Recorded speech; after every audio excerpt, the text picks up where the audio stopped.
ئەمڕۆ یەکەم زەنگی ساڵی نوێی خوێندن لە هەرێمی کوردستان لێدرا و دەرگای قوتابخانەکان باڕووی قوتابیاندا کرایەوە. لە پۆلی یەکەمی بنەڕەتی لە سنووری ئیدارەی سەربەخۆی سۆران زیاتر لە 6,000 قوتابی بۆ یەکەم جار دەچنە قوتابخانە.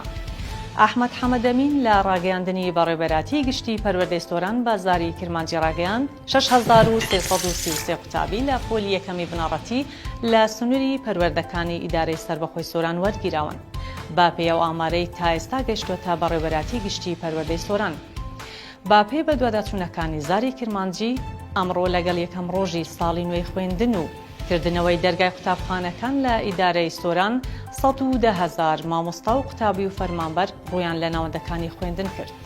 باپێی ئەو ئامارەی لە بەڕێوەبەراتی گشتی پەروەردەی سۆران دراوەتە زاری کرمانجی لە پۆلی 1 بۆ 12 ئامادەیی زیاتر لە 90,000 قوتابی دەچنە ناوەندەکانی خوێندن. 680 قوتابخانەی حکومی و ناحکومی بوونیان هەیە، لەو ژمارەیە 26 قوتابخانە ناحکومین.